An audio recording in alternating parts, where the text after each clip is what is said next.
Quando a gente fala na relação entre peso e altura, nós temos um outro indicador que ele é muito importante, que é o índice ponderal. Esse índice ponderal, ele também é utilizado, vamos lá, ele também é utilizado para identificação do somatotipo, tá? Lá no somatotipo, que vai ser o último conteúdo da aula, vai ser o último conteúdo do curso, eu vou fechar com o somatotipo, eu vou fechar com ele no Excel, inclusive, vou mostrar a planilha para vocês, no Excel, a planilha que eu vou disponibilizar para vocês, caso queiram utilizar, é claro, obviamente. Esse índice ponderal, ele é um dos itens para ser utilizados para o cálculo da ectomorfia, do indivíduo ectomorfo. É o mesmo cálculo, é o mesmo, não muda nada. Só que o índice ponderal, ele, diferente do IMC, o IMC ele serve para quê? Ele serve para classificar a obesidade. É para isso que serve o IMC.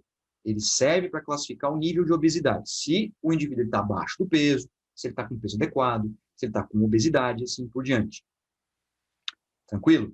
Já o índice ponderal, ele serve tanto para identificar o componente de ectomorfia do somatotipo, quanto para identificar também distribuição do peso corporal em função da estatura.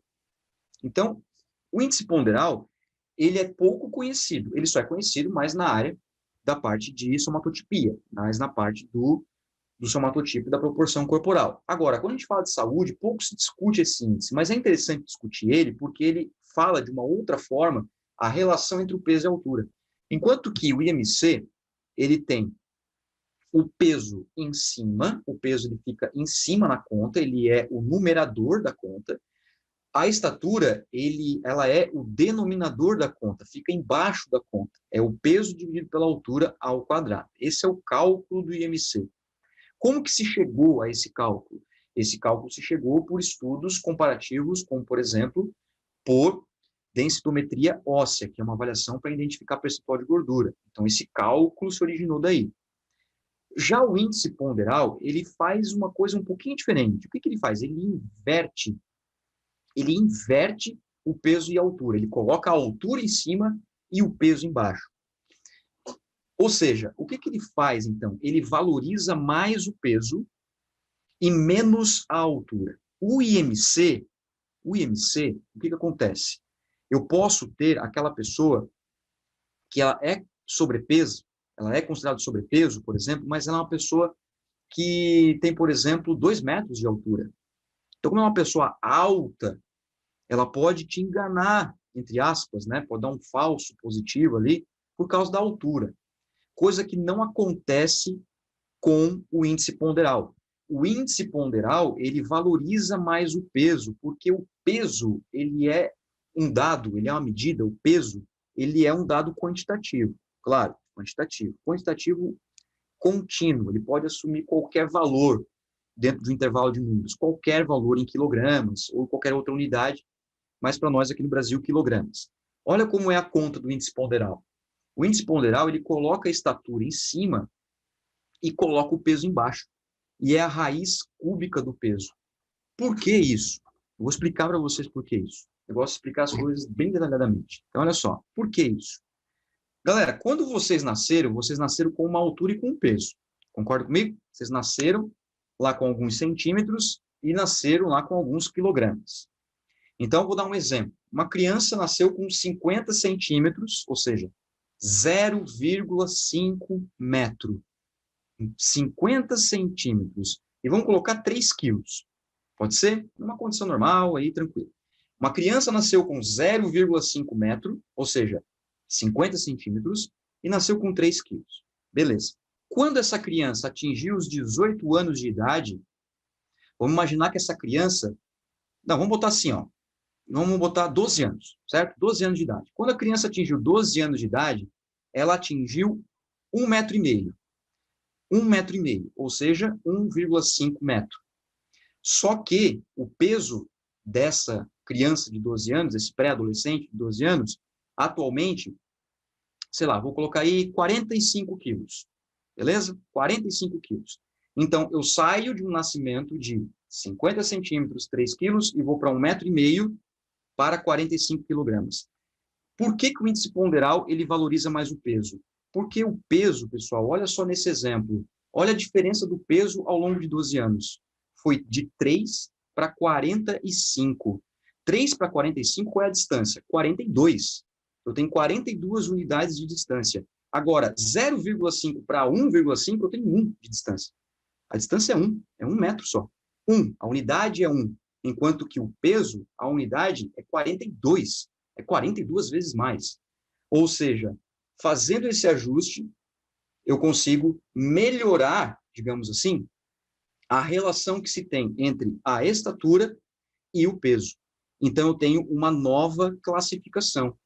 O que eu consigo fazer, então? Eu consigo equalizar melhor, digamos assim, essa relação e consigo menosprezar mais a estatura e valorizar mais o peso do aluno. Porque vocês já viram que tem pessoas que têm 2 metros de altura, mas pesa 120 quilos, por exemplo? A pessoa é alta, mas pesa 120 quilos. Se eu vou jogar no IMC, por exemplo, no IMC pode ser que dê até obeso.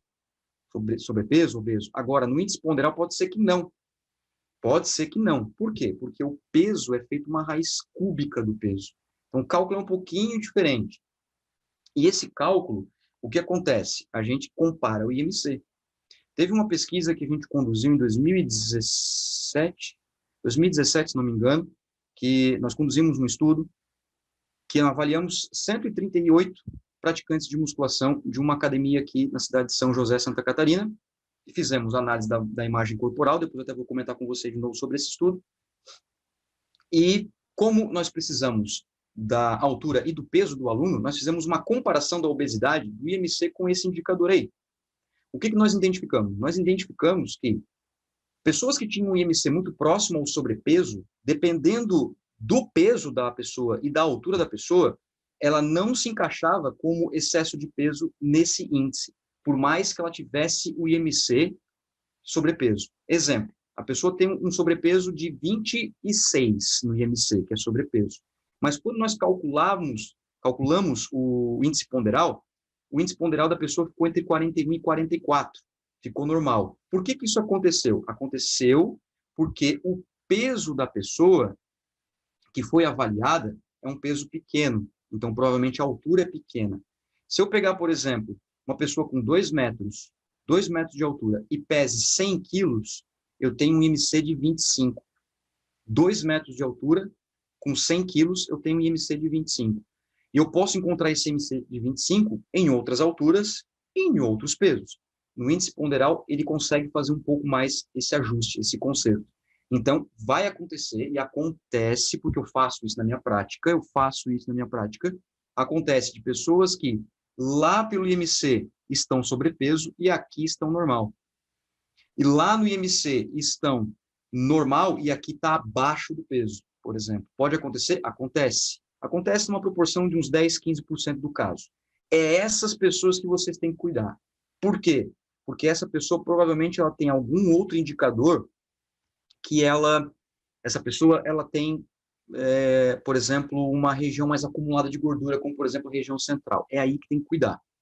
É aí. Porque, não, meu IMC está 24, está tudo certo, estou peso adequado. Tá, mas vai olhar o índice ponderal, que pode ser que pelo índice ponderal você esteja com excesso de peso. Por isso que é importante a gente ter muitas ferramentas. Quanto mais ferramentas tiver, melhor. Eu tenho também um material com esses indicadores para vocês prontos para disponibilizar na semana que vem, quando eu mandar o material para vocês, os certificados, tudo certinho, também vai ter essa planilha. Até vou mostrar um pouquinho para vocês a planilha, para vocês terem uma ideia. E daí eu consigo fazer muitas análises automáticas, simplesmente colocando os dados de peso, altura, entre outros. Ó, um exemplo aqui, ó. Uma mulher de 36 anos que tenha 62 de peso e 1,63. O que eu faço, então? Eu coloco a estatura em cima, que daí eu preciso transformar em centímetros, e coloco o peso embaixo, faço a raiz cúbica. Preciso de uma calculadora científica para isso aqui, tá, povo? Calculadora normal não faz. Calculadora do computador faz, no Excel faz, planilhas automáticas fazem, tá? Isso sai tudo automático. Ou calculadora científica para você colocar a raiz cúbica de o peso corporal da pessoa, de 62. Eu já fiz aqui automático, ó. Deu 41,18 centímetros por quilograma elevado a 1/3. Então, se eu olhar essa pessoa que tem 41,18 de índice ponderal, uma mulher que tenha 1,63 m e que pese 62 kg, essa pessoa, então, ela está considerada como peso adequado. Por quê? porque o índice ponderal dela está na faixa do adequado. Então, ela está tudo bem, está tudo ok com ela. Só que, por exemplo, com peso e com altura, eu não consigo fazer o IMC também? Então, eu posso fazer o IMC dessa aluna também, hipoteticamente falando, de 36 anos, para saber se o IMC dela também está dentro do peso adequado. Por quê? Porque se, por exemplo, o IMC, eu não fiz, tá, galera? Se alguém quiser fazer o IMC dessa mulher aí, depois jogar no chat, joga aí. Porque se eu fizer o IMC dessa mulher e der sobrepeso, o IMC dessa mulher, o que eu tenho que começar a cuidar? Eu tenho que começar a olhar outros pontos, eu tenho que começar a olhar outras medidas. Por quê? Porque eu tenho 62 quilogramas, 1,63 m, e eu acredito que não vai dar sobrepeso no IMC. Eu acredito que não. Mas, se por acaso der sobrepeso no IMC, eu vou ter que olhar para outros pontos, como, por exemplo, as análises de cintura e de quadril. Eu preciso olhar a relação entre a cintura dela e a altura dela, por exemplo. Eu tenho que analisar a cintura isolada dela. Estou falando dela porque foi o exemplo que eu dei, que foi uma menina ali. Então, veja, não tem análise perfeita. E por tudo que eu vou mostrar aqui para vocês, ao longo da tarde de hoje, vocês vão ver que, mesmo assim, a gente não consegue 100%. Não tem como conseguir 100%, porque nós temos outras situações que às vezes a gente não consegue avaliar, a gente não consegue analisar de prontidão. Por isso que quanto mais ferramentas, melhor. E é interessante você fazer, por exemplo, uma logística das suas avaliações. Gente, olha só, IMC, índice ponderal, o que eu preciso? Peso e altura, cara. Só preciso de peso e altura, mais nada. Ah, professor, mas eu tenho que ter balança e estadiômetro. Não precisa ter balança e estadiômetro. Se você trabalha com adultos, criança é diferente, tá? Adolescentes até, por exemplo, 12, 13 anos, também é diferente. Mas quando a partir do processo de operações formais do ser humano, né, a partir dos 12 anos, 13 anos, eu começo a ter uma mentalização maior do mundo, né, que vem as operações formais do Jean Piaget, que ele diz que começa a ter a noção do abstrato, né, o ser humano começa a ter isso lá com 12, 13 anos, claro, ainda longe de uma realidade do mundo, mas aí já conseguindo ter essa dimensão. Se você perguntar para um adolescente de 16 anos de idade, você perguntar agora para um adolescente de 16 anos de idade o peso que ele tem, ou que ela tem, vai dizer para você com muita precisão esse peso. 16 anos de idade. Então, se você trabalha com adolescentes quase adultos e adultos, o peso e a altura não há necessidade de ser aferido. O auto-referido já serve. Mas saiba que tem uma pequena margem de erro, mas essa margem de erro ela não é significativa. Se você me diz que tem 1,80 m e eu vou fazer a tua aferição de estatura, se der 1,79 m, ok, segue. Se der 1,80 m, segue, tá tudo certo. O que não pode acontecer, se você me disse 1,80 m e tu tens 1,90 m, até porque isso não vai acontecer também. Então, o peso e a altura, você pode fazer autorreferido. Então, eu preciso de peso, altura, relação cintura e quadril. Eu preciso da cintura e preciso do quadril, dos dois só, mais nada. Que são, inclusive, medidas que você consegue fazer em si próprio. É claro que é importante que alguém ensine a você fazer isso, e preferencialmente um profissional para fazer isso, onde é que fica a cintura, onde é que fica o quadril, e a pessoa pode fazer isso para você, num atendimento online, você visualizando pela câmera, você pode fazer isso tranquilamente. Essas duas medidas, cintura e quadril, elas possuem classicamente uma relação entre elas. O que vem acontecendo é que esse RCQ, tá, aí eu estou chutando, eu vou chutar, tá, eu gosto de fazer algumas hipóteses do que vai acontecer na literatura, como, por exemplo, os 300 minutos de atividade física, que agora que a OMS disse que tem que fazer 300 minutos, já dizia em 2015 já que isso ia acontecer. Então, eu gosto de fazer algumas coisas assim. Para mim, o RCQ, na minha opinião, em alguns anos daqui para frente, não vai demorar muito, na minha opinião, ele vai cair por tabela. Tá? Em relação ao cintura e quadril, vai cair por tabela. O que a gente vai começar a olhar com mais foco? A cintura, propriamente dito, e o percentual de gordura estimado pelo quadril. São duas coisas diferentes. É como se a gente pegasse cintura e quadril, repartisse essas duas medidas e olhasse para a cintura de uma forma de perímetro, de circunferência de cintura, e para o quadril a gente olhasse como uma forma de estimar o percentual de gordura, tanto em homens quanto em mulheres. Isso já é feito, inclusive, né? Já é feito. Mas o RCQ ainda existe. O RCQ ainda existe por quê? Ele existe porque ele é um fator de risco. Enquanto os indicadores eles servirem para fator de risco, eles tendem a perdurar na literatura. Eles tendem a perdurar. O que vai acontecendo é perdendo a sua eficácia, mas ele vai ficando. E é bom sempre ter. É bom sempre ter, certo? Então, a relação cintura e quadril, eu já vou mostrar para vocês aqui uma tabela, como a gente classifica, e eu já vou fazer algumas provocações para vocês também, mas é importante a gente falar da cintura para depois falar do RCQ, tá? Então, a relação cintura e quadril é o quê? É você pegar a medida da cintura. Onde que fica a medida da cintura? A cintura, ela tem algumas possibilidades de demarcação. A cintura, classicamente, ela é aferida no menor perímetro do tronco do ser humano, quando você consegue visualizar isso. É medido, por exemplo, 2 a 3 centímetros acima da cicatriz umbilical, do umbigo, ou ele é medido na distância média entre a última costela e a crista ilíaca. Eu preciso apalpar o corpo do ser humano para ver isso, né?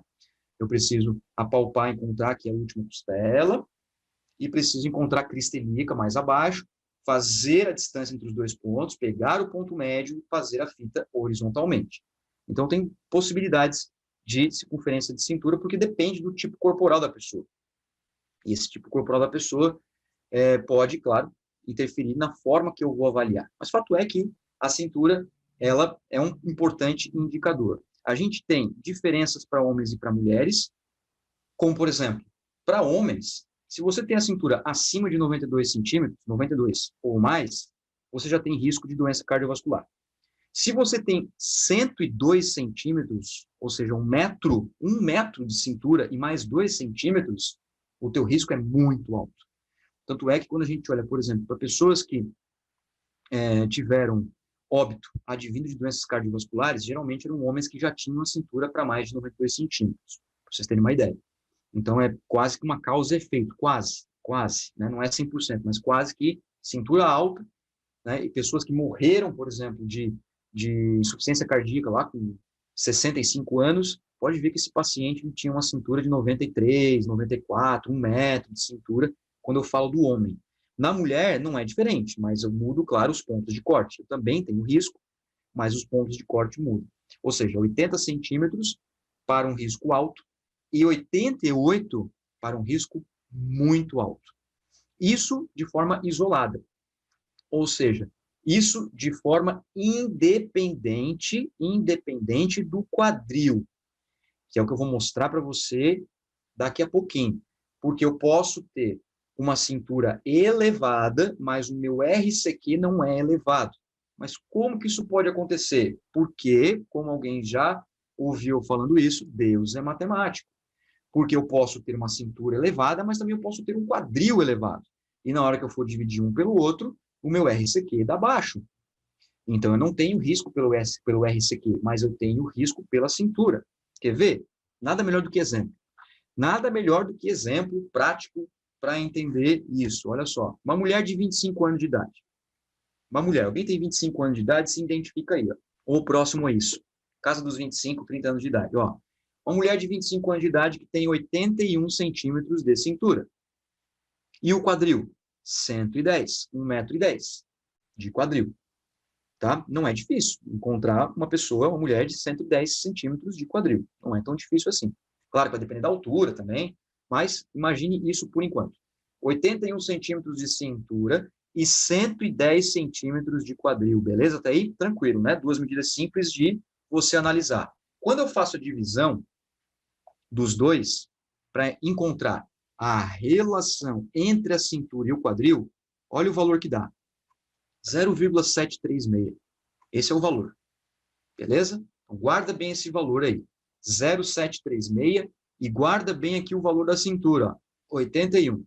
81 centímetros de cintura e o RCQ 0,736. Certo? Agora vamos para o masculino.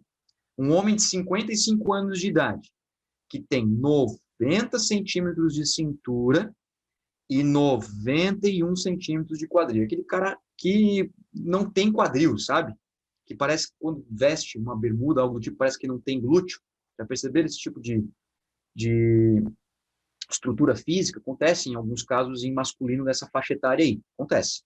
Tá? Ele tem aquela cintura mais saliente, um pouco, né? Geralmente com um estilo de vida inadequado, e tem aquele quadril que a gente chama, no vulgar, um quadril mais reto. tem essas dimensões aí. 90 por 91. Quando eu faço a divisão, eu tenho 0,989. Muito bem, então vamos lá, olha só. 81 centímetros de cintura, RCQ 0,736. Este homem tem 90 de cintura, 0,989 de RCQ. Então, eu tenho dois casos diferentes, hipoteticamente falando, uma mulher de 25 anos, um homem de 55 anos. Agora, olha só. Vamos olhar aqui peraí. Isso aqui é o feminino, na verdade, né? Feminino. Olha só. Esquece aqui em cima, aqui, tá? Feminino. Feminino. Tá certo. 81, 110. Foi isso, né, povo, que eu mostrei? Foi isso, né? 81, 110. Olha só. 81 centímetros de cintura. Tem risco pela cintura? Sim. Tem risco pela cintura. Tem risco. Por quê? Porque mulheres que têm mais de 80 centímetros já apresentam risco para desenvolvimento de doenças cardiovasculares. Só que ao fazer o RCQ, por essa mulher ter um quadril elevado, 110 centímetros, o risco para desenvolvimento de doenças cardiovasculares pelo RCQ é moderado, é médio, não é alto, é médio. Enquanto que pela cintura o risco é alto, porque ela tem 81, pelo RCQ é moderado, porque o RCQ deu 0,736, que fica entre esses dois valores, para a faixa etária de 25 anos de idade. Ou seja, eu tenho um indicador que diz que o risco é moderado, que é médio, e o outro indicador diz que o risco é elevado, diz que o risco é alto, no caso da cintura, nesse exemplo. Então, o que isso me mostra, pessoal? Me mostra que essa pessoa, ela tem um acúmulo de gordura visceral. Essa pessoa, pelas medidas que eu identifiquei e pelos cálculos que eu desenvolvi, eu vejo que é uma pessoa que tem acúmulo de gordura na região central, na região da cintura, porque a cintura, tá, mas é 1 centímetro. É 1 centímetro, mas vai perder esse 1 centímetro aqui para ver. O trabalho que dá de perder esse 1 centímetro aí. Tem que começar, tem que fazer pelo menos aí, né, uns 7 dias de alimentação bonitinho, uns 14 dias bonitinho, sem errar nada, acertar tudo e não errar nada. Que aí sim você consegue perder esse 1 centímetro aí para baixar o risco. Beleza? Então, muito cuidado quando a gente analisa os dados. Por isso que é importante a gente ter o máximo possível de informações. Quanto mais informações eu tiver, melhor. Agora, no masculino, aconteceu o contrário. Olha só o que aconteceu no masculino. 90 centímetros de cintura, mas o masculino eu preciso de 92 para ter o risco alto. O masculino eu preciso de 92. Quando o homem passa de 92 centímetros de cintura, risco alto. Atenção, muita atenção, que o negócio complicou. Agora, pela relação cintura-quadril, eu tenho um risco alto. A cintura não, mas pelo RCQ sim. Tá vendo? É o contrário da mulher, no exemplo que eu dei. Por causa da cintura ser 90, não tem risco. Mas, como o quadril ele é baixo, ele é muito próximo à cintura, como deu 0,989, que fica nessa faixa aqui, para homem de 50 a 59 anos, o risco é alto. O risco é alto.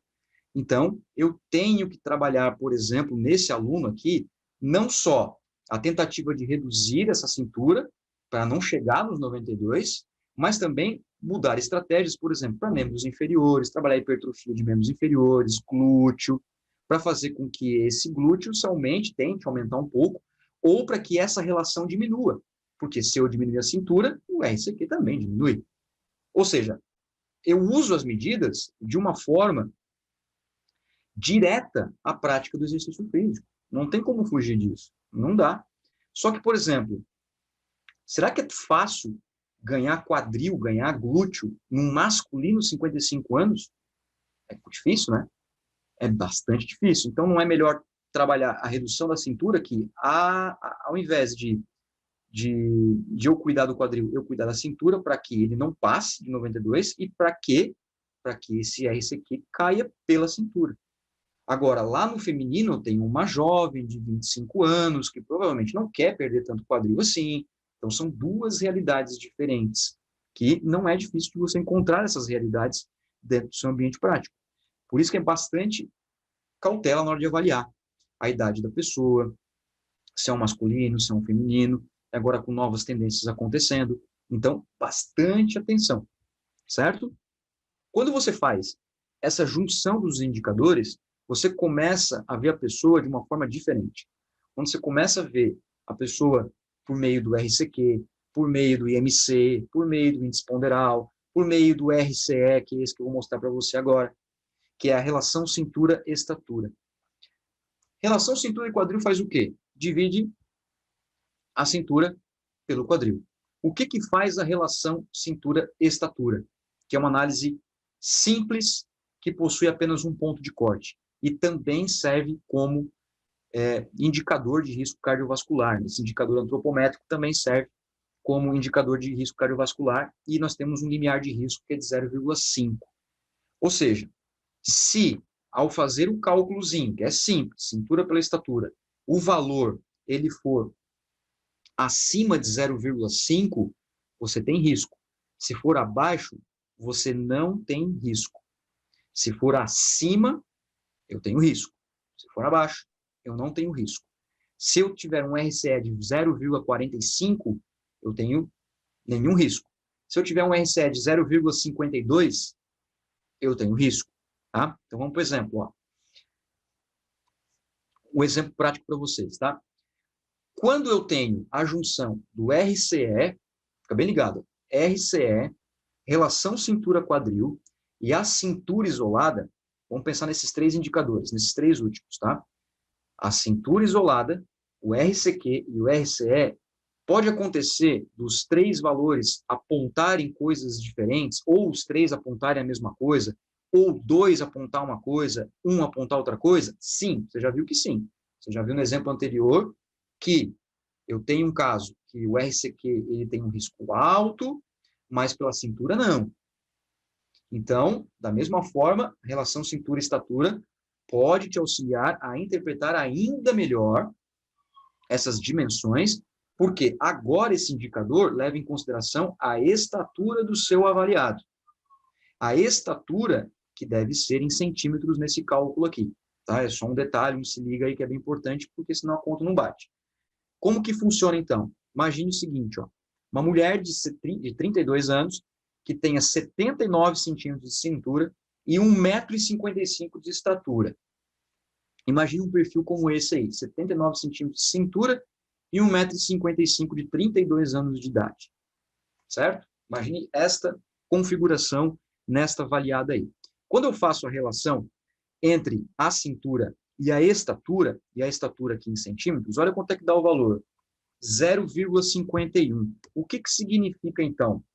Significa que essa menina de 32 anos de idade, que tem 79 centímetros de cintura, 1,55 m, ela tem um RCE de 0,51. Então, ela passou do limiar de risco, ela tem uma maior probabilidade de eventos cardiovasculares, como, por infarto agudo do miocárdio, por exemplo. Só que olha só por que eu gosto de dizer que Deus é matemático. Olha para a cintura dela. Olha quanto está a cintura. A cintura dessa nossa avaliada de 32 anos é 79. E qual é o ponto de corte para feminino? O primeiro é 80. Então, pela cintura, ela não tem risco. Mas pela cintura e estatura, ela tem maior chance. Então, onde é que está agora a maior preocupação dessa mulher aqui, quando a gente pensa em dimensões e proporções? É a altura dela. É a altura dessa mulher.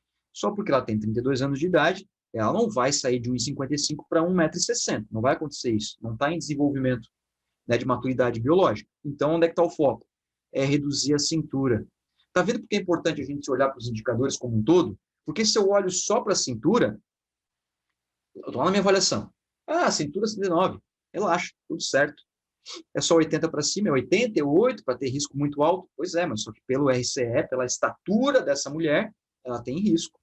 Por isso que, às vezes, por mais que a gente tenha um indicador que nos diga que não tem risco, a gente tem que intervir de qualquer forma, porque tem um outro dizendo que sim, que tem algo acontecendo, que tem alguma desproporção no corpo desta pessoa que vai interferir diretamente na saúde dela, que nesse caso é uma mulher, e nós precisamos intervir. Então, por isso que não é porque não deu risco que necessariamente é bom. Parece estranho, né? Mas é assim que a gente trabalha a avaliação. É assim que nós trabalhamos a avaliação física. Não é porque os dados eles melhoraram ou pioraram, que a gente vai tomar sempre as mesmas posturas, que a gente vai tomar sempre as mesmas decisões. Não, a gente precisa ver todo o contexto. Como nesse caso, eu tenho um contexto para a cintura, 79, mas como é uma menina de 32 anos que relativamente tem uma estatura mais baixa, menor, não 1,55 m, não é uma pessoa tão alta assim, então a gente precisa intervir nessa cintura, sim. Por quê? Porque o RCE dela está em 0,51. Preciso baixar um pouquinho essa cintura para poder dar um pouquinho mais de tranquilidade no que se refere aos parâmetros de saúde e qualidade de vida. E tem uma informação na literatura de um artigo científico, onde está publicado o RCE, que tem uma frase, né, dos autores que eles dizem o seguinte, que eles colocam lá assim, que eles colocam lá, resumindo, eles colocam, não sei se é resumindo ou para finalizar, eles colocam assim: mantenha sua circunferência de cintura menor do que a metade da sua estatura. Legal, né? Mantenha a sua circunferência de cintura menor do que a metade da sua estatura. Bom trocadilho aí para a gente ficar pensando agora na tarde de sábado. É o seguinte: se você tem 2 metros de altura, você tem que manter a sua cintura abaixo da metade da sua estatura, ou seja, abaixo de 1 metro, se você tem 2 metros de estatura. Beleza? Então, é uma frase bem legal, né? Porque deixa bem assim, no começo, bagunça um pouco a cabeça, até tu pegar a ideia, mas depois vem, tá claro, mantém a sua cintura menor do que a metade da sua estatura, ou seja, manter abaixo de 50% da sua altura. Se você tem 1,80 m, a sua cintura deve ter menos de 90 centímetros. Só porque lembra, né? Daí tem os pontos de corte em relação à cintura. Tranquilo? Vamos lá. Alguma pergunta aí, povo? Vamos tomar água aí. Se alguém tiver alguma pergunta, pergunta aí. Pode abrir o microfone. Se quiser, fique à vontade. Vamos falar do índice de conicidade. Mais um indicador, ó. Olha quantas ferramentas que você tem possibilidade de fazer a avaliação de forma barata, né? O que você precisa? Uma fita métrica. Até agora. Que é realmente necessário, né? Que é realmente necessário a fita métrica. Porque a balança, se for um adulto e for um adulto que tenha um pouco mais de consciência corporal, ele vai te dar um peso que seja próximo da realidade e a altura também, nem se fala. Então você vai precisar o quê? Fita métrica. É o que você precisa. Com fita métrica, ali eu mostrei IMC, índice ponderal, RCQ, cintura isolada e relação cintura-estatura. 5 indicadores já que você consegue um bom parâmetro. Por exemplo, uma avaliação mais à distância, é legal de fazer isso, né? Quando você não tem tantos momentos presentes assim com o seu aluno, ou quando você quer fazer algo um pouco mais prático, mais imediato, você precisa de alguns dados para ter algumas informações, você já coloca esses indicadores como parte da sua avaliação. O índice de conicidade, pessoal, ele é um índice que, como o próprio nome diz, ele vem com a intenção de tentar mostrar que existe um acúmulo na região central no corpo que pode chegar a um formato de duplo cone. E esse duplo cone, que é um formato realmente, tá? Geometricamente falando, é claro que não vai ser literalmente um duplo cone, como vocês podem observar na imagem, mas é aquela relação que a gente observa que existe um acúmulo na região central e a gente tem baixo acúmulo de gordura e nós temos baixa massa muscular na região de membros inferiores e na região dos ombros. No peito, nem tanto. Tá? Pode acontecer que no peito exista alguma coisa, mas no ombro, principalmente. Tá? E aí, quando existe um acúmulo na região central do corpo, de gordura, principalmente, e que esse acúmulo ele seja tão elevado a ponto de formar um aspecto de duplo cone na pessoa. E o que eu preciso para identificar esse duplo cone? Eu preciso do peso, eu preciso da altura e preciso da cintura. Ou seja, o que nós vimos até agora, com peso e altura, e com a cintura e o quadril, agora entra a cintura, a estatura e o peso no mesmo cálculo. Então, o que acontece? O índice ponderal, ele tenta, o índice de conicidade, ele tenta fazer essa junção da altura, porque a altura vai servir para quê? Para achatar ou para alongar essa figura. É como, por exemplo, se uma pessoa mais alta puxasse isso aqui para cima, fazendo com que as medidas ficassem mais próximas ao centro do corpo. E o contrário é verdadeiro. Se eu achato esse cone para baixo, essa gordura, tanto quadril como abdômen e cintura, vão para frente e para trás, por exemplo, tornando esse cone mais evidente. Essa é a relação que se tem do índice de conicidade. Só que, da mesma forma como, por exemplo, o IMC, qual que é a limitação? Ele não me dá estratificação de composição corporal. O IMC, ele coloca todos os adultos na mesma classificação. Um adulto de 20, um adulto de 50 é a mesma classificação. O índice ponderal, ele tem uma limitação. Qual é a limitação do índice ponderal? Que ele só tem 3 classificações, ele não dá obesidade em graus, por exemplo. Limitação, por exemplo, do RCQ. O RCQ, dependendo da cintura e do quadril, eu posso ter um falso positivo, e assim vai. O índice de conicidade também tem a sua limitação. Qual que é a limitação? A limitação é justamente o ponto de corte. Só tem um para masculino e um para feminino. E o cálculo é esse aqui mesmo, tá? É bem esse aqui mesmo. Eu sei que assusta um pouquinho, mas é bem simples, tá? O índice de conicidade, ele é identificado pela cintura dividido por 0,109 raiz quadrada de peso de estatura.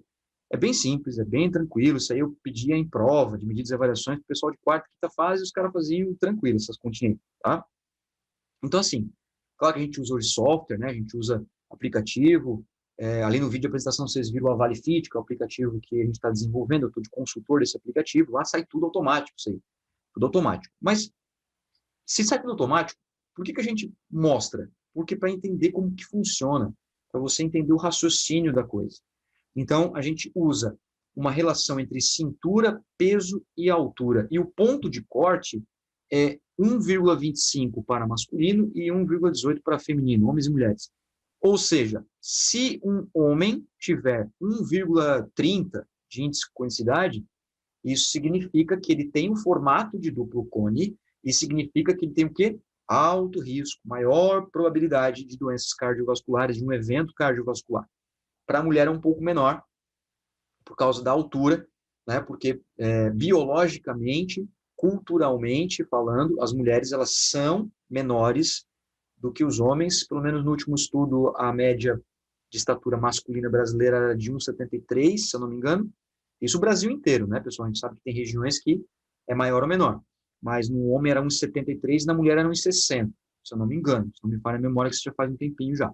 Nós temos uma diferença absoluta aí de quase 13 centímetros, né? Então tem essa diferença, justamente, então, um dos motivos do ponto de corte do feminino chegar a ser um pouco menor, 1,18. Ou seja, se uma mulher tiver 1,19 de índice de conicidade, esta mulher ela tem alto risco de doenças cardiovasculares.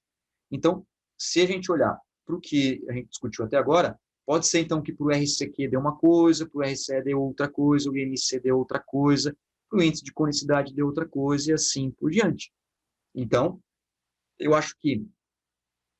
tenho certeza que esses indicadores, eles só vão te dar uma boa visão do que se refere principalmente a risco de doenças, a obesidade e assim por diante, se você tiver eles todos.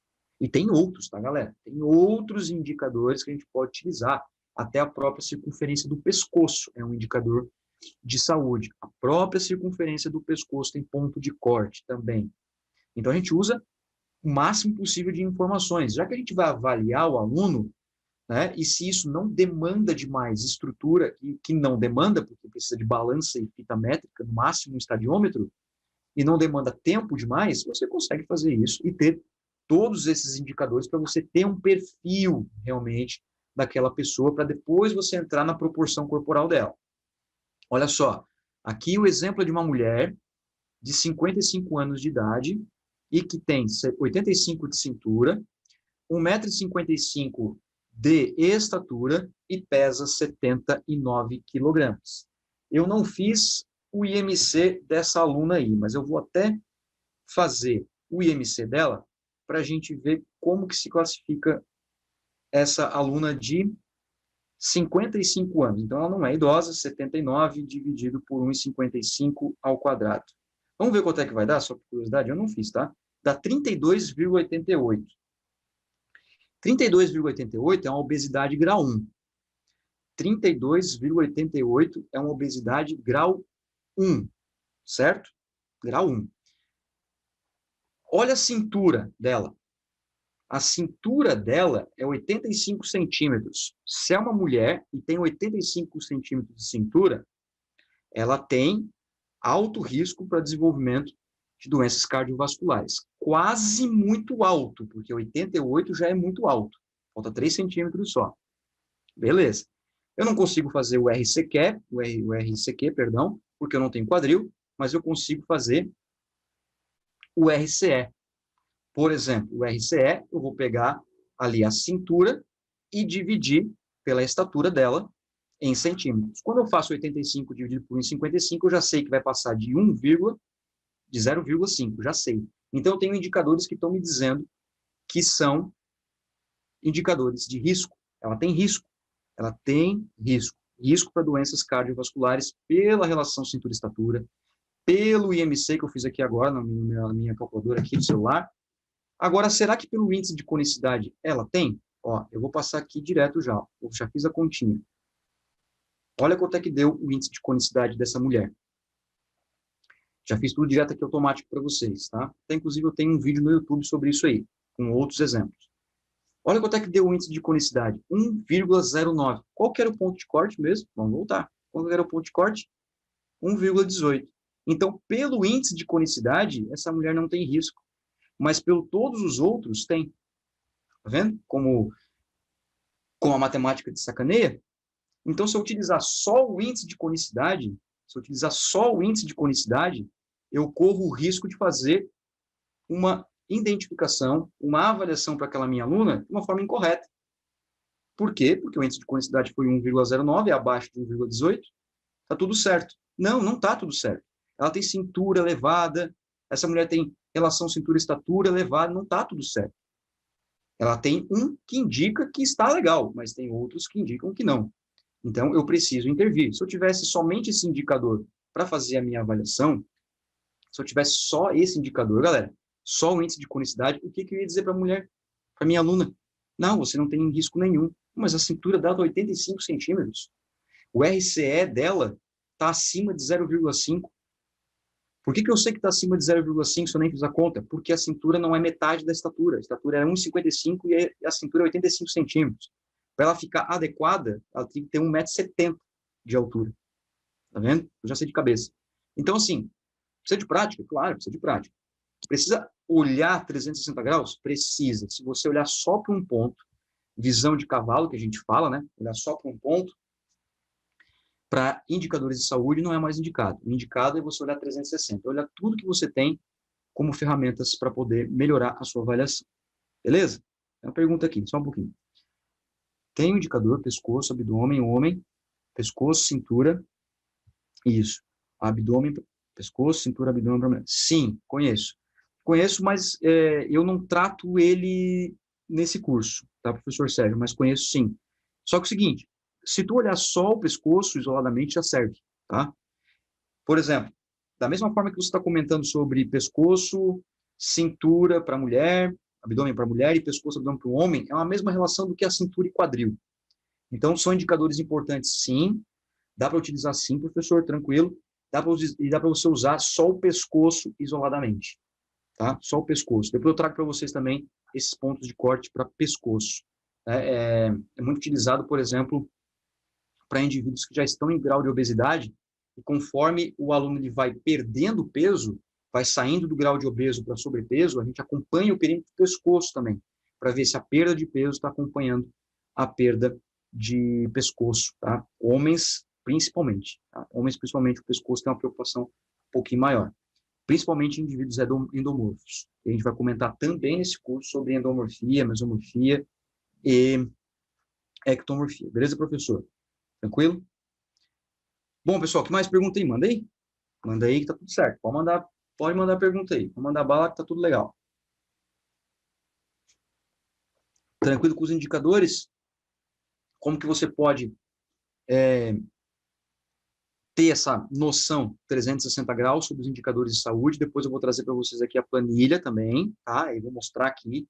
Até, inclusive, vou trazer um exemplo real. Eu trago um exemplo, puxo um aluno real meu, e aí tiro, né? Obviamente, tiro o nome desse aluno para não mostrá-lo. E mostro as medidas para vocês terem uma noção. O pessoal que já foi em curso meu presencial já sabe, já tem conhecimento dessa planilha, inclusive já tem essa planilha, porque eu já disponibilizei gratuitamente para pessoas que já foram no curso. Eu sei que tem pessoas que estão aqui, já foram em cursos presenciais meu e têm acesso já a essa planilha aí, né? Se não perderam nessa planilha. Se perderam, tem a chance de pegar de novo agora. Tá certo? Bom, galera, então é o seguinte, ó. Indicadores antropométricos, eles são importantíssimos porque ele permite a gente visualizar as dimensões corporais. Ou seja, como a pessoa se apresenta em peso, em altura, em quadril, em cintura e assim por diante. Só porque a gente começou a observar, dos últimos anos para cá, uma preocupação no que se refere à imagem corporal. Então, apesar de a gente falar da imagem corporal como um dos itens da proporção corporal, a imagem corporal ela vem ganhando bastante força de evidência científica. Por quê? Por causa dos problemas vinculados à parte psicológica das pessoas. Não só no que se refere ao desencadeamento, por exemplo, de depressão, ansiedade, irritabilidade, distúrbio de sono, mas também ao que se refere, por exemplo, a aspectos nutricionais, como, por exemplo, bulimia, anorexia, enfim, diversos problemas nutricionais que a gente tem, tá? Ou seja, a proporcionalidade corporal, ela ainda, ao meu entender, como eu posso dizer para vocês assim, ela não é tão levada de uma forma simplificada para as pessoas. Para quem já foi a algum curso meu, já assistiu alguma aula minha, ou já foi aluno meu, né, de faculdade aí, ou de pós-graduação, a minha preocupação sempre, pessoal, independentemente do teu nível, independentemente se tu é um estudante de graduação, se tu és um graduado formado já, tu és um pós-graduado, a minha intenção é sempre tornar um conteúdo simples para você, que tu entenda aquilo de um jeito que, assim, ó, meu Deus, como que eu nunca tinha visto isso, ou como que eu nunca tinha entendido isso. Agora sim vou colocar na minha prática. Agora sim eu vou fazer algo em relação a isso. Mesmo que você não coloque na sua prática, não seja algo que pertença à sua prática profissional, mas tu entende o negocinho como funciona, tu entende a paradinha como é. Ou seja, a proporção corporal ainda, ela, ao meu entender, porque eu estudo bastante isso também, ela não está assim, naquele linguajar mais vulgar, ela não está tão mastigada ainda para a população. Ela não está tão mastigada ainda. Porque eu tenho certeza que MC vocês já ouviram falar, cintura já ouviram falar, quadril já ouviram, claro, obviamente. Talvez um ou outro indicador vocês não conheciam, como, por exemplo, o índice ponderal, como, por exemplo, o índice de conicidade, mas nada absurdamente difícil de entender, algo que está perfeitamente compreensível de entender. Agora, a proporção corporal, ela está mais aqui, ó. A proporção corporal, ela está mais na mente, certo? Apesar de a gente utilizar as medidas como parâmetros, né, que são quantitativos, que são visuais, que a gente mede, a gente mensura, para poder mostrar uma proporção corporal, mas muito está aqui, tá? Muito está na mente e nos teus olhos, na forma como você vê. E a gente chama isso de proporcionalidade corporal. A proporcionalidade corporal, pessoal, ela é um subitem. Ela é um subitem, ela é uma pequena fatia de um grande bolo do que a gente estuda, por exemplo, desde a antiguidade, sobre proporção áurea, sobre o número de ouro. Vai estudar um pouquinho isso depois que tu vai gostar. Para quem gosta, né, mais essa parte mais histórica, para quem gosta mais de entender as harmonias da natureza, por exemplo, como eu gosto, busca que tu vai gostar pra caramba disso aí. Mas eu vou dar uma palhinha aqui para você entender bem antes de eu entrar na proporção corporal, começando pela envergadura. Por exemplo, tá? Existia um matemático antigo chamado Fidias, o nome dele, Phidias, tá? Que ele começou a perceber nos elementos da natureza que existia uma proporção em tudo que se referia à natureza propriamente dita. Nos elementos, por exemplo, de galáxias, nas estrelas, nas obras que estavam sendo feitas pelos seres humanos da época, em tudo. Em tudo existia uma proporção, que a gente chama de proporção áurea, número de ouro. E esse número é um número mágico de 1,618. 1,6, para arredondar. Grava bem esse número, porque eu vou falar sobre ele quando a gente fala de proporção masculina. Tá? 1,6. 1,618. E no corpo humano, quando chegou um grande cara chamado Leonardo da Vinci, que ele foi um dos caras que modificou a forma de ver o ser humano. Por quê? Porque todo mundo já viu aquele bonequinho do homem vitruviano, esse aqui, que está aqui no fundo aqui, ó. Todo mundo já viu esse bonequinho, né? Esse bonequinho aqui, galera, que é chamado de homem vitruviano, tá? O Da Vinci começou a perceber que existia essa proporção do número de ouro no corpo humano.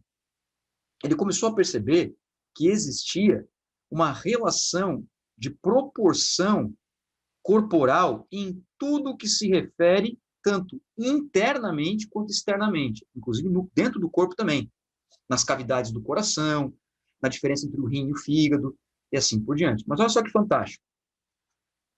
Se você pegar a pontinha do dedo médio, esse dedo aqui bonito que a gente xinga as pessoas, se você pegar a pontinha do dedo médio, certo? E fizer, por exemplo, uma medida até o acrômio, que fica aqui na região do ombro, o ossinho do ombro, o acrômio, você tem uma linha reta, certo? Daqui até aqui. Se você pegar o ponto da pontinha do dedo até o olecrano, que é o cotovelo aqui, ó, né? Esse cotovelo aqui, se você pegar esse ponto maior da ponta do dedo até o ombro e dividir da ponta do dedo até o cotovelo, adivinha quanto é que vai dar a conta?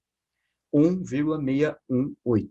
E sim, Matheus, tem a ver com o Fibonacci, com certeza, tá? Que é aquela sequência de números que você vai dividindo o posterior pelo anterior e dá sempre 1,618. É bem isso aí mesmo, né? Você pega 3, soma 5, dá 8, pega 8, divide por 5, dá 1,618. Pega 8, soma 5, dá 13, 13 dividido por 8, dá 1,618. É isso aí, a sequência Fibonacci. Muito bem lembrado pelo Matheus aí. Então, tem um cara que gosta disso aí. Se eu pegar, por exemplo, aqui, ó, o trocânter, e pegar a pontinha do pé, e eu pegar a patela do joelho, fazer a divisão do maior segmento pelo menor, adivinha? 1,618. Dá 1,618. As proporções corporais, elas estão em tudo que você possa imaginar. Tudo. Na orelha, nos círculos da orelha, tá? No espaçamento entre os olhos e a testa. Por isso que quando você olha, por exemplo, você observa uma pessoa, presta bem atenção no que eu vou falar, tá? Não é preconceito, pelo amor de Deus.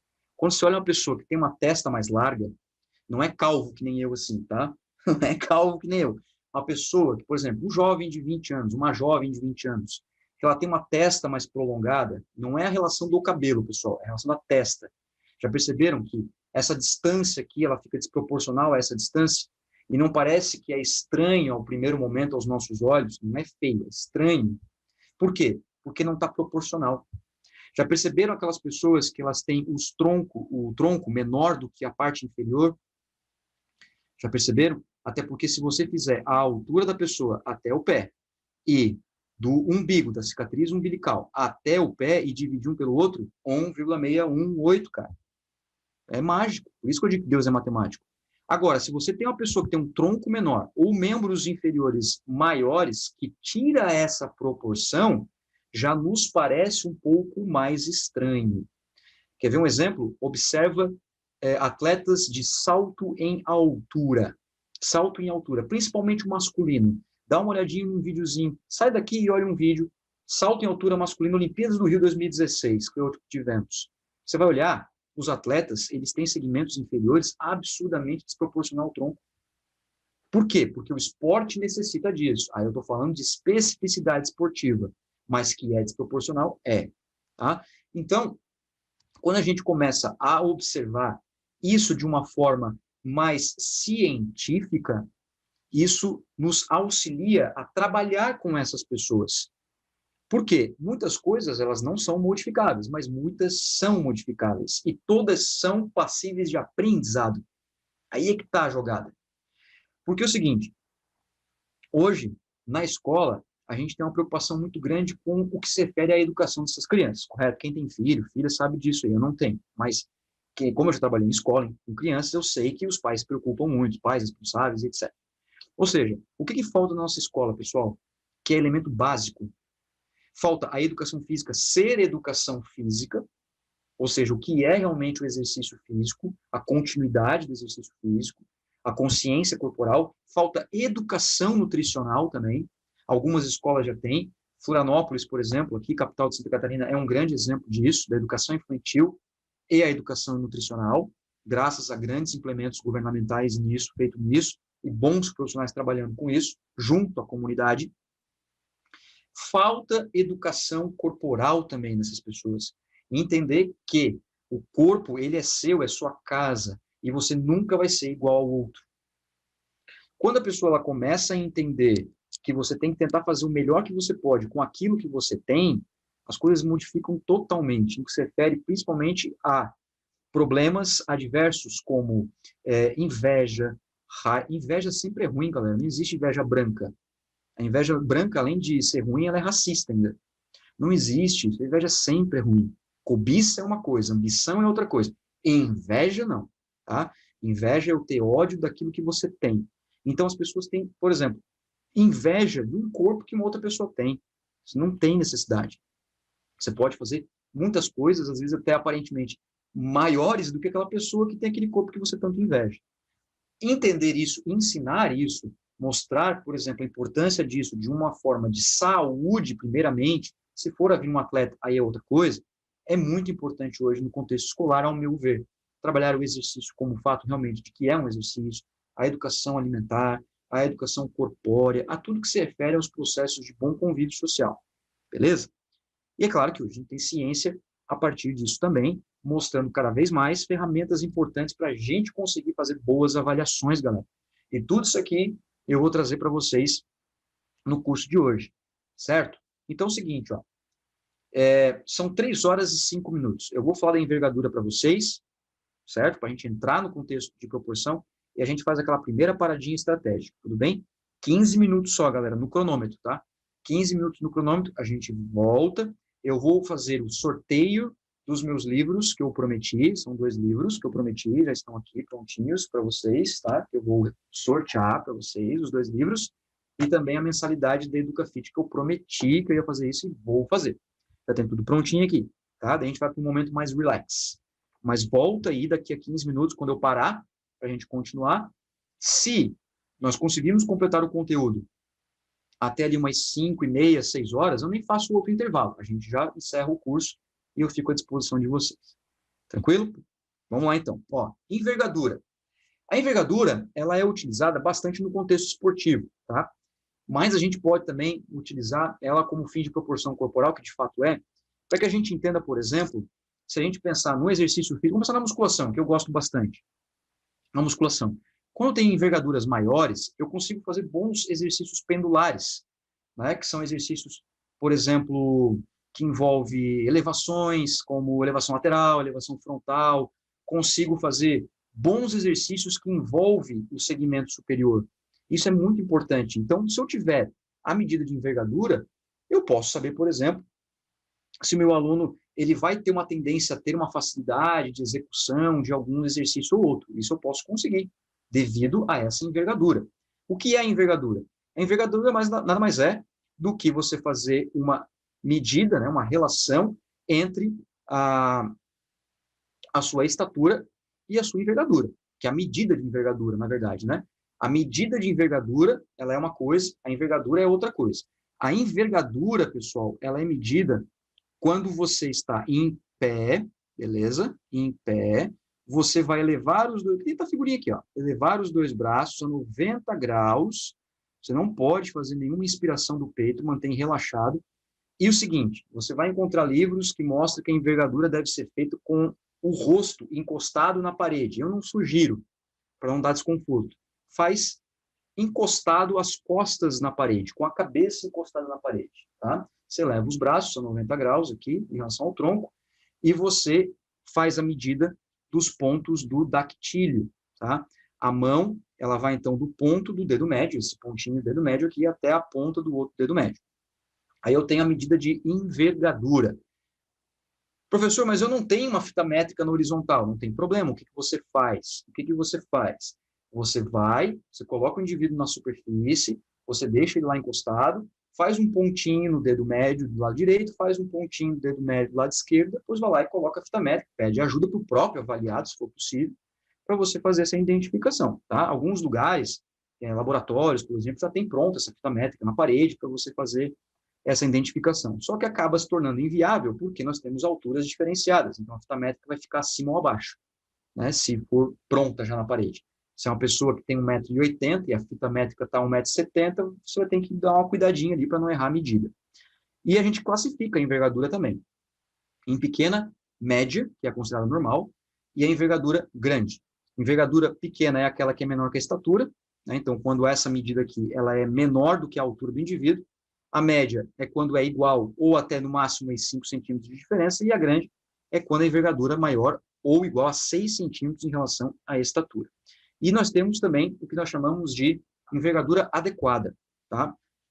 Para níveis de proporção corporal. Ou seja, se você tem 2 metros de altura, a tua estatura precisa ser, por exemplo, 2 metros a tua envergadura 2 metros e 12. Basta você pegar aqui esse valorzinho e multiplicar pela sua estatura, se for homem, e para mulheres, 1,3. Então, por exemplo, mulherada, que vocês estão aí no curso, ó, se você tiver, por exemplo, 1 metro e 60 de altura, pega 1,60 e multiplica por 1,03, tá? Vai dar um pouquinho mais de 1,60. Se tiver pelo menos esse valor aí, significa que você tem uma boa proporção entre a sua envergadura e a sua altura, né? E mais recentemente aí, nos últimos anos, nós tivemos esse maravilhoso jogador, né, o Mobamba, que ele tem a maior envergadura da história do draft da NBA, né? A envergadura dele é de 2 metros e 39 centímetros, e a altura dele é 2,14. Ele tem 11 centímetros, 11%, perdão, 11% a mais de envergadura quando comparado à sua estatura. Então, você imagina, né? Você imagina, né? O cara tem 2 metros e 40 praticamente de envergadura. Então, olha só, para o esporte, basquetebol, falando do esporte, por exemplo, né? Saindo um pouquinho do contexto da saúde indo para o esporte, o que acontece? Esse cara é desproporcional? Ele é desproporcional. Ele é desproporcional. E o seguinte, pessoal, desproporcional não significa que é ruim, tá? Não significa que é patológico. Não, ele é desproporcional. Ele não está na proporção indicada pela literatura. Só isso, mais nada. Só porque pro esporte isso é importante. Isso é fundamental. Você imagina um jogador com... Você tem um atleta, por exemplo, quem trabalha com esporte, e principalmente esportes como basquetebol, né? Não sei se o professor Luiz Fabiano está aí com a gente, mas ele trabalha com basquete também. Imagina você ter um jogador desse aí como opção no teu plantel, na tua equipe, com 2 metros e 40 de envergadura. Isso é muita coisa. Imagina, por exemplo, como que ele não consegue ter uma certa facilidade para fazer uma recuperada de bola, retirar a bola de alguém que está driblando a bola. O jogador que está com a bola aqui, ele tem que ficar mais distante na hora de driblar, porque senão ele vai lá, dá um tapinha e tira a bola da mão do outro. Ou seja, ele é desproporcional? É, só porque para o esporte é bom. Ou seja, não existe melhor ou pior. O que existe é o contexto. O contexto do esporte está aí, e é importante analisar para cada contexto. Beleza? Isso é fundamental. A gente tem outros exemplos, né, pessoal, de envergaduras como essas aí. A gente tem o Michael Phelps, né, do natação, nadadores como um todo, né, tendem a ter envergaduras maiores, tende a ter desproporções, né, em virtude dos nados, principalmente borboleta tem muito essa questão da envergadura maior, e assim por diante. Então, uma das formas que a gente usa a proporção corporal é o fim esportivo. O fim esportivo, sim, ele precisa de uma análise também aprofundada, porque, claro, o esporte ele tem as suas premissas, os seus testes, as suas avaliações, a gente precisa tratar como tal. Tranquilo?